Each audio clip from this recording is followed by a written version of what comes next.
ये लोग जो अखंड भारत की बात करते हैं, ये तो खंड खंड भारत वाले हैं। असली अखंड भारत का आदमी अगर कोई है तो या तो सरहदी गांधी है या महात्मा गांधी है। भाई उनको आदर सम्मान देते थे, तभी तो पैर छुए। जैसे बताया गया कि भाई गोली मारने से पहले उनके चरण स्पर्श करे उन्होंने। तो ये कैसा आदर सम्मान था कि चरण स्पर्श क्यों गोली? लेकिन देश के उनका मानना होगा देश हित में शायद। लेकिन बंटवारा जो हुआ वो किस बेस पे हुआ? हिंदू मुस्लिम पे, कि हिंदू इधर रहेंगे भारत में और मुस्लिम जो है वे पाकिस्तान में जाएंगे। फिर उनको क्यों रोका गया? उनको नहीं रोकना था, इसको रोका गया।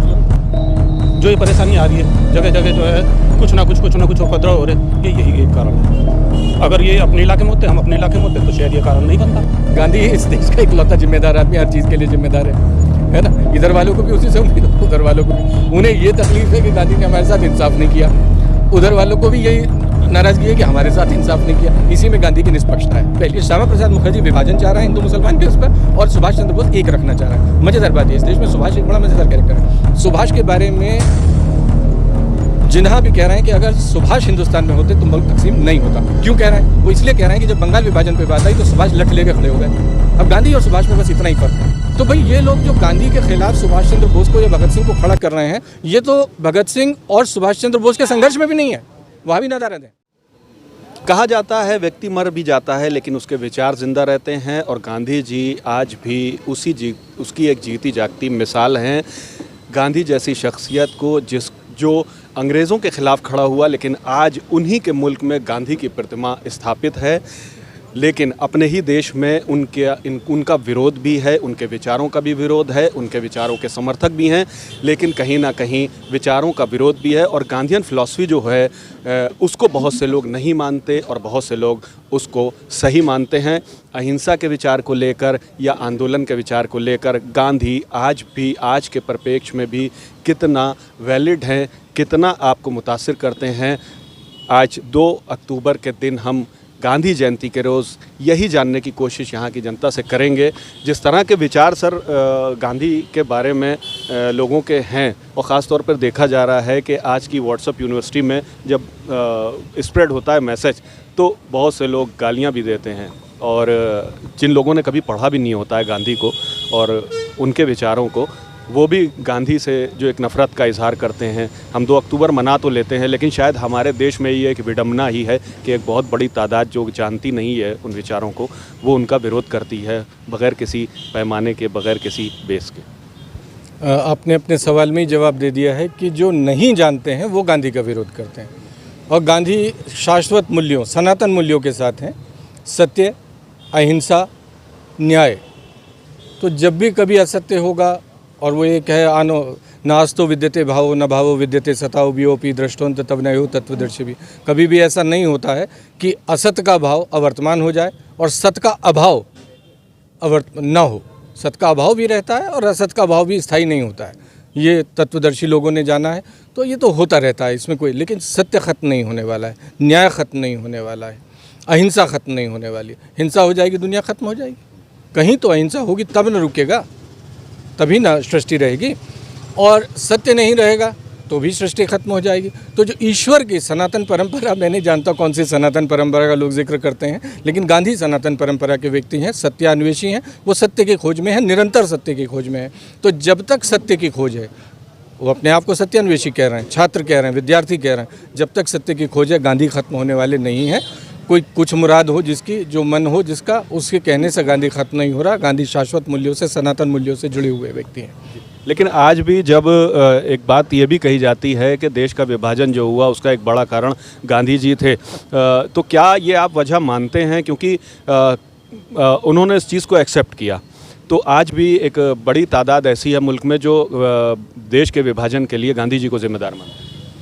देखिए, अगर हम तथ्यों पे जा रहे हैं, तर्कों पे जा रहे हैं, और बुद्धि है, अब मैं तर्क दे सकता हूँ, तथ्य दे सकता हूँ, किसी को ईश्वर ने बुद्धि न दी हो तो बुद्धि मैं नहीं दे सकता। अब ईश्वरी कृपा न करे तो उसकी मैं तो ईश्वर से बहुत छोटी, मैं तो कृति मात्र हूँ।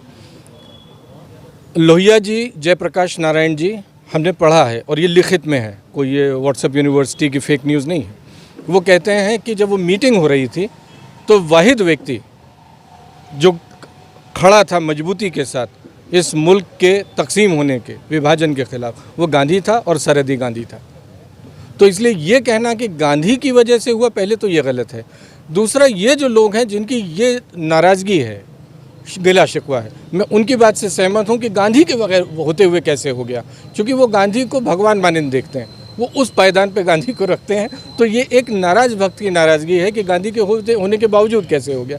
ये बात सही है, लेकिन सियासत को आप भी जानते हैं, जिस तरीके की सियासत उस वक्त थी, तथ्यात्मक बात कह रहा हूँ, उनके अकाउंट आप पढ़ सकते हैं, पटेल साहब का पढ़ सकते हैं। पटेल साहब ने लिखित में कहा कि भाई जो मिश्रित सरकार थी, कंबाइंड जो संयुक्त सरकार थी, उसमें अब मुस्लिम लीग के साथ काम करना संभव नहीं है। वो बजट नहीं देते थे, वो काम नहीं होता था, मुल्क में बड़ी दिक्कतें थी।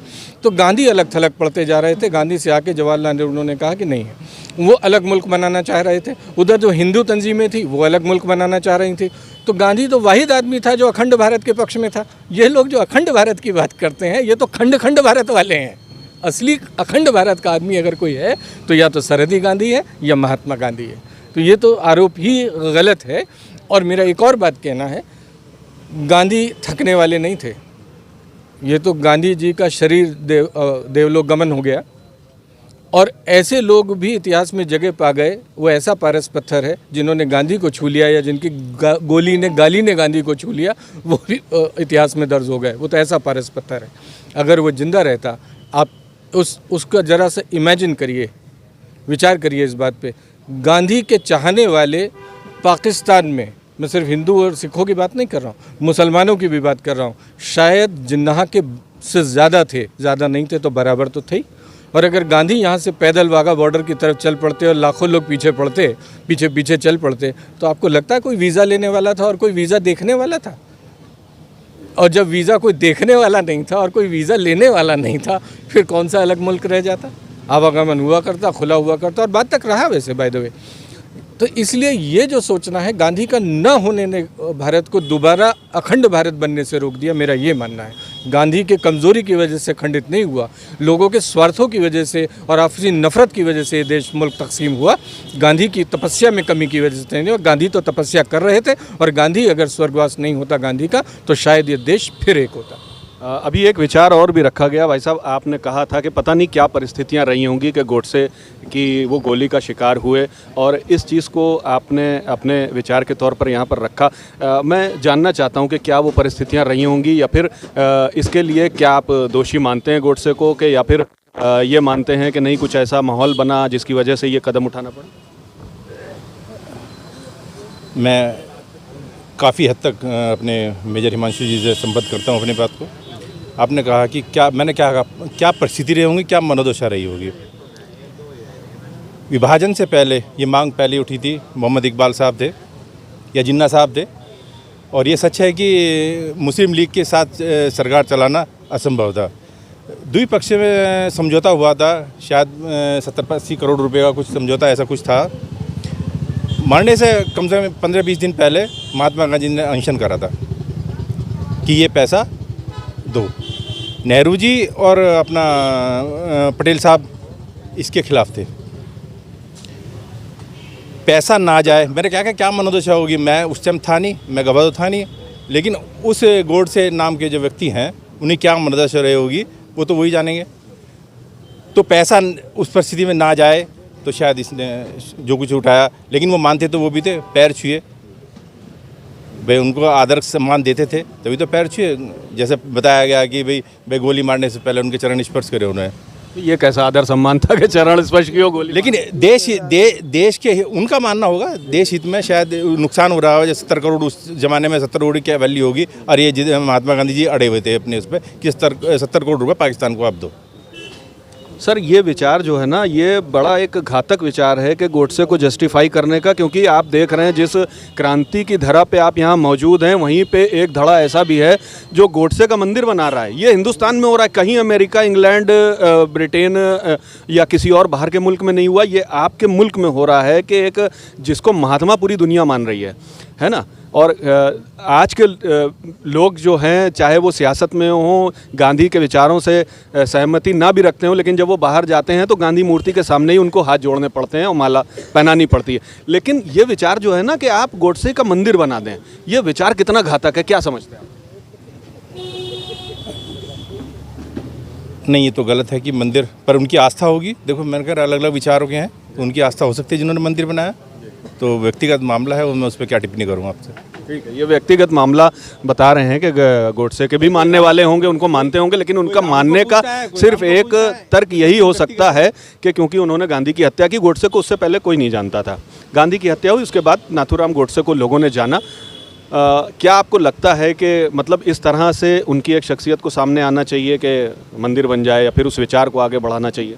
ये देखिए, ये सबके अपने अपने मत है। अब जिसका मत जैसा होगा वो वैसा ही चाहेगा। अभी उस समय भी जैसे अभी बातचीत चल रही है कि भाई जो हिंदुस्तान पाकिस्तान का बंटवारा हुआ, उसमें महात्मा जी ने जो हमेशा ये चाहा कि अखंड भारत बने, बिल्कुल चाहा। लेकिन बंटवारा जो हुआ वो किस बेस पे हुआ? हिंदू मुस्लिम पे, कि हिंदू इधर रहेंगे भारत में और मुस्लिम जो है वे पाकिस्तान में जाएंगे। फिर उनको क्यों रोका गया? उनको नहीं रोकना था। किसको रोका गया? मुस्लिम को। नहीं, मुस्लिम को रोका कहाँ गया? मुस्लिम किसी के सामने आप ऑप्शन डाल दें कि आपको चाहे यहाँ रहना हो या बाहर जाना हो, तो उसमें से ऑप्शन चूज़ करना था। मुस्लिम सारे चले गए। ऑप्शन को आप कह रहे, जो हिंदुस्तान को प्यार मोहब्बत करते थे अपनी ज़मीन से, वो यहीं रुक गए। देखो, जो प्यार मोहब्बत करते थे, जब हमारा दो भाई हैं, दो भाइयों के अंदर अगर बंटवारा हो रहा है और एक भाई को दे दिया गया कि भाई आप जो है राइट साइड का हिस्सा ले लो और आप इसमें रहे, दूसरे को कह दिया आप लेफ्ट साइड का हिस्सा ले लो, इसमें रहे, तो अपने अपने हिस्से में रहे ना। तो मतलब ये चीज़ कि चला जाना चाहिए था सारे, वो रुकना जो है उस वजह से सांस्कृतिक जो है आज जो ये परेशानी आ रही है, जगह जगह जो है कुछ ना कुछ उपद्रव हो रहे, ये यही एक कारण है। अगर ये अपने इलाके में होते, हम अपने इलाके में होते, तो शायद ये कारण नहीं बनता। लेकिन गांधी तो इस विचारधारा को मानते नहीं थे। उनका तो यही था कि हम इस देश में एक गुलदस्ते की तरह हैं, सारे फूल उसमें रहने चाहिए।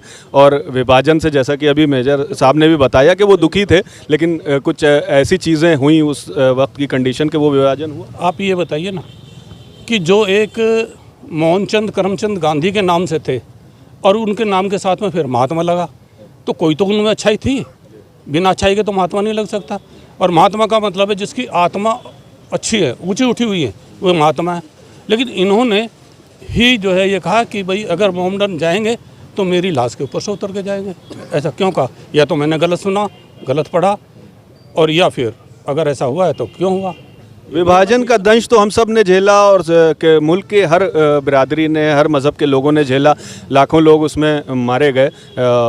बॉर्डर जब क्रॉस करके इधर से उधर गए और इधर से उधर आए, तो वो एक बहुत बड़ी त्रासदी तो है ही है हमारे मुल्क के लिए। लेकिन अब जबकि बंटवारा हो गया, उधर भी जो है लोग रहते हैं, इधर भी लोग रहते हैं, तो क्या ये ज़रूरी नहीं कि आज जो गांधीयन फ़िलासफ़ी है उस पर हम अमल करते हुए अहिंसा को ही अपनाएं और उस चीज़ को, उस विचारों को छोड़ें और आपसी सद्भाव के साथ रहें, जैसा कि मुल्क पहले हम रहते आ रहे थे? देखो, हमको जो है अगर सद्भाव से रहें तो ज़्यादा बेहतर है। हमको दोनों को, हिंदू चाहे मुसलमान, दोनों को एक साथ मिल करके चलेंगे तो उसी में देश का फ़ायदा है। एक मैं आपको जो बताता हूँ, ये कहते हैं, जो भरा नहीं है भावों से, बहती जिसमें रसदार नहीं, वह हिंदू नहीं, वह पत्थर है जिसमें स्वदेश का प्यार नहीं। तो यहाँ पर तो जो है अगर हम सब रह के एक साथ रहें और एक साथ मिल के चलें और देश के लिए प्यार रखें तो हम आगे बढ़ेंगे और एकजुट होकर के चलेंगे। ये अंत में बहुत अच्छी बात आपने कही है, सद्भाव वाली। लेकिन मेजर साहब, एक जो है वो विचार ये भी हैं लोगों के कि और इस चीज़ को मानते हैं कि भगत सिंह को जब फांसी लगी, सुखदेव, राजगुरु, इनको बचाने के लिए गांधी जी ने कुछ नहीं किया। और जिस तरह से वो आंदोलन करते थे और अंग्रेज़ बैकफुट पे आ जाते थे, उनकी बातें मान लेते थे, शायद उनकी फांसी को रोका जा सकता था। और एक बहुत बड़ा तबका आज भी ये मानता है कि उनकी शहादत जो है वो गांधी जी उसमें कहीं ना कहीं जिम्मेदार है। देखिए, जो घर का बड़ा होता है उसकी निष्पक्षता, न्यायप्रियता इसी से साबित होती है कि हर पक्ष उससे असंतुष्ट होता है। गांधी से एक तो सबको उम्मीद है। गांधी ही इस देश का इकलौता जिम्मेदार आदमी, हर चीज़ के लिए जिम्मेदार है ना। इधर वालों को भी उसी से उम्मीद, उधर वालों को भी। उन्हें ये तकलीफ़ है कि गांधी ने हमारे साथ इंसाफ नहीं किया, उधर वालों को भी यही नाराज़गी है कि हमारे साथ इंसाफ नहीं किया। इसी में गांधी की निष्पक्षता है, पहली बात। दूसरी बात, वो 85 करोड़ नहीं है, 55 करोड़ है जिसका जिक्र आ रहा है। वो 55 करोड़ जो है वो रिज़र्व बैंक ऑफ इंडिया का था कि मुल्क तकसीम हुआ तो उसमें जो पैसा था, इतना पाकिस्तान को जाएगा। जब तय हो गया मुल्क तकसीम हो रहा है, जैसे कह रहे हैं बंटवारा होता है तो ये खेत इसका होगा, ये खेत इसका होगा, तो उसमें तय था कि जितना पैसा था उसमें से 85 या 75 करोड़ रुपया वो पाकिस्तान का था और 225 जो करोड़ था वो हिंदुस्तान का था। तो पहले तो ये स्पष्ट हुई है कि वो इंटरनेशनल मॉनिटरिंग के तहत था, उसमें किसी गांधी, नेहरू या जिन्ना के कहने खुने से कुछ नहीं होने वाला था। दूसरी बात, जो अनशन है गांधी का, उसे गौर करिए, उस वक्त को गौर करिए और सारे भाषणों को आप चेक करा लीजिए। नोआखाली से गांधी आते हैं, नोआखाली में वो जान बचाते हैं हिंदुओं की, और दिल्ली में आने के बाद अनशन करते हैं मुसलमानों की जान बचाने के लिए। वहाँ हिंदुओं की जान बचाने के लिए या मुसलमानों की जान बचाने के लिए। उस अनशन का कोई 85 या 55 करोड़ से कोई लेना देना नहीं है, एक लेश मात्र लेना देना नहीं है। ये गफलत है जो व्हाट्सएप यूनिवर्सिटी की गफलत है। भाई आप किताबों में पढ़िए, आप लुई फिशर को पढ़िए, आप उनके अपने अकाउंट को पढ़िए, उनके जो पीयर है उनके अकाउंट को पढ़िए, आप किसी को भी पढ़िए, हिंदुस्तानी आप लोहिया को पढ़िए, जेपी को पढ़िए, आप किसी को भी पढ़ लीजिए, एक्रॉस किसी को भी पढ़ लीजिए, है ना। ये आपको मतलब बहुत बड़ी रिसर्च की ज़रूरत नहीं है। मैं 50 किताबों की लिस्ट आपको दे सकता हूँ, पढ़ लीजिए। मैं उनको भी दे सकता हूँ 50 किताबों की लिस्ट, पढ़ लें अगर पढ़ने की हिम्मत रखें तो एक तो उस बात में कोई दम नहीं। दूसरी बात आते हैं सुभाष या भगत सिंह वाली, आरोप दो हैं। सुभाष भगत सिंह जी, सुभाष को नेताजी का खिताब किसने दिया? गांधी ने दिया। उनको जब बनाया गया था तो गांधी उनके वो थे। और मज़ेदार बात यह, जब बंगाल का विभाजन हो रहा है और गर्मा गर्मी होती है और श्यामा प्रसाद मुखर्जी जी के शायद कोई फिज़िकल बदतमीज़ी भी होती है, तो शिकायत करने किसके पास आते हैं? श्यामा प्रसाद मुखर्जी गांधी के पास आते हैं। और कौन करते हैं? सुभाष करते हैं। किसके साथ? श्यामा प्रसाद मुखर्जी के साथ, क्योंकि श्यामा प्रसाद मुखर्जी विभाजन चाह रहे हैं हिंदू मुसलमान के उस पर, और सुभाष चंद्र बोस एक रखना चाह रहे हैं। मज़ेदार बात है, इस देश में सुभाष एक बड़ा मज़ेदार कैरेक्टर है। सुभाष के बारे में जिन्हा भी कह रहे हैं कि अगर सुभाष हिंदुस्तान में होते तो मुल्क तकसीम नहीं होता। क्यों कह रहे हैं? वो इसलिए कह रहे हैं कि जब बंगाल विभाजन पे बात आई तो सुभाष लठ लेके खड़े हो गए। अब गांधी और सुभाष में बस इतना ही फ़र्क है, लेकिन जो सुभाष से पिटे हुए लोग हैं शिकायत करते तो गांधी के पास ही आ रहे हैं। तो गांधी को तो उन्हें भी संभालना है। सुभाष को गांधी सिर्फ ये समझा रहे हैं कि भाई अगर हम इस वक्त आपस में लड़ गए तो अंग्रेज़ इसका फ़ायदा उठा जाएगा। बस ये है जिसे अनबन कहा जा रहा है। अनबन नहीं है, ना इत्तफाक़ी काम के तरीके पे है, और वो इतनी सी है। अब महात्मा गांधी को राष्ट्रपिता किसने कहा? रंगून रेडियो से 1942 में commander in chief Azad Hind फौज नेताजी सुभाष चंद्र बोस ने कहा 1942 में।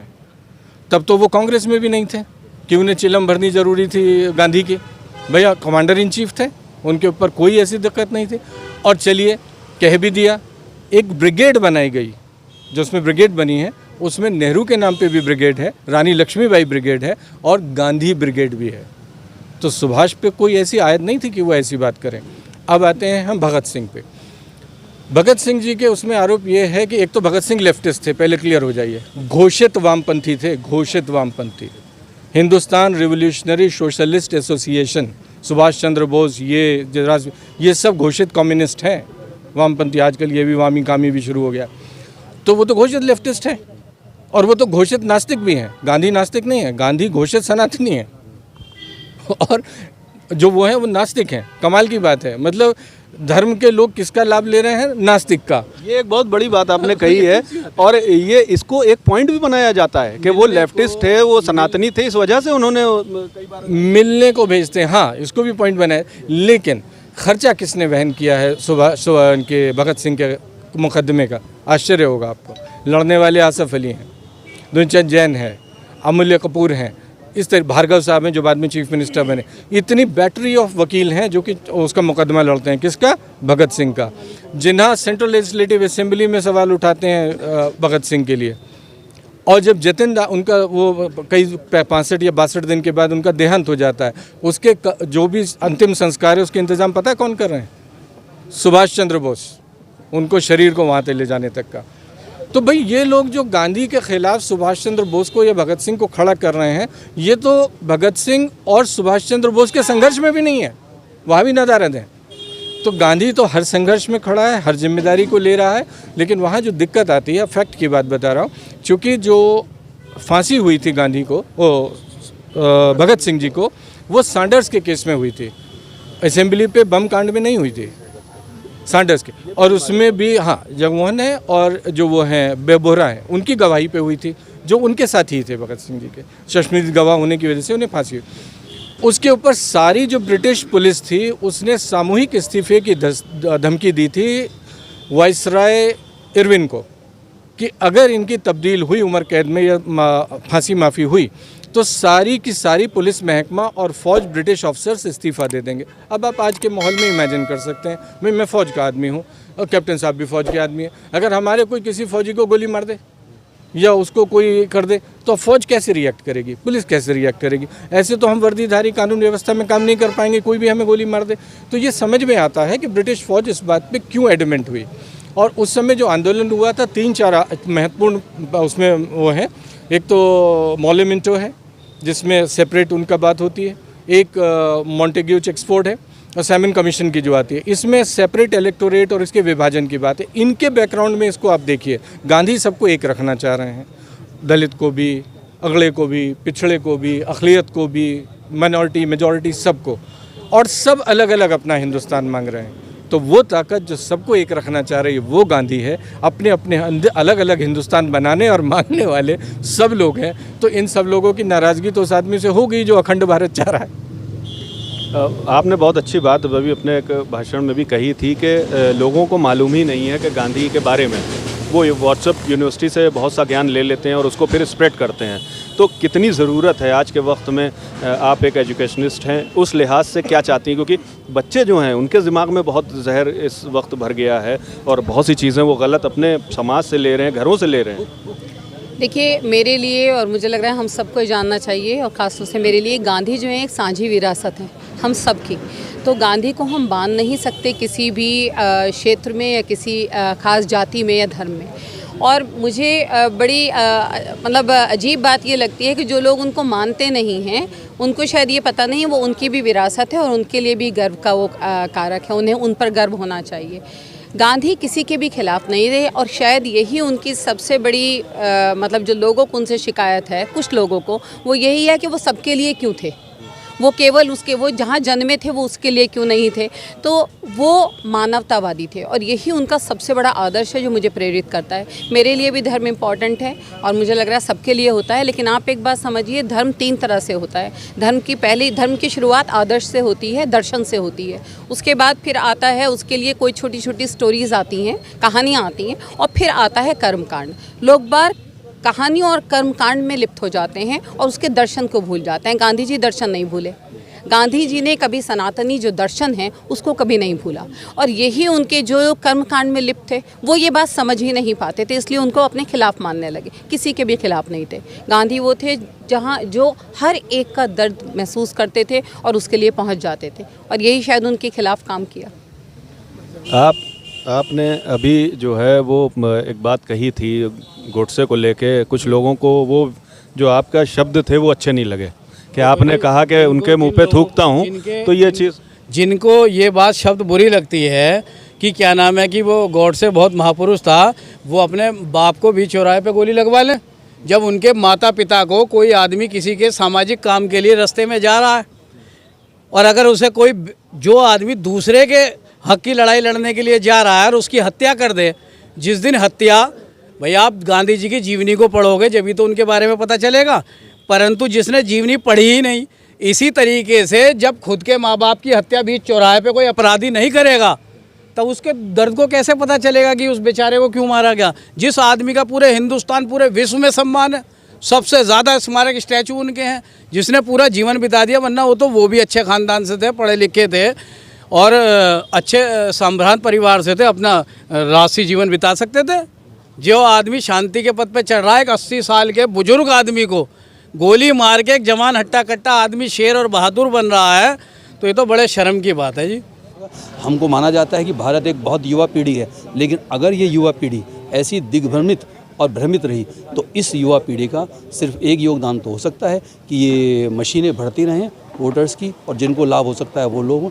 समाज को जो एक्चुअल लाभ होना चाहिए सर वो नहीं हो पाएगा। और गांधी जी का जो विचार था अंत्योदय कि अंतिम तक वहाँ जो पहुँचे वो सर तभी हो पाएगा जब हमारा युवा वैचारिक रूप से गांधी से जुड़ेगा सर। इंसान के हाथ में, इंसान के विचारों में सिर्फ दो शक्ति परमात्मा ने दी है, उसका सदुपयोग कर लें या दुरुपयोग कर लें। देखिए, दुरुपयोग वाले भी लोग हमेशा रहे हैं और आज भी रहे हैं, आगे भी रहेंगे, और सदुपयोग वाले भी लोग हमेशा रहे हैं, आज भी रहे हैं, आगे भी रहेंगे। आप देखिए, जब श्री राम भगवान थे उस टाइम रावण भी थे, जब श्री कृष्ण भगवान थे उस वक्त कंस भी थे।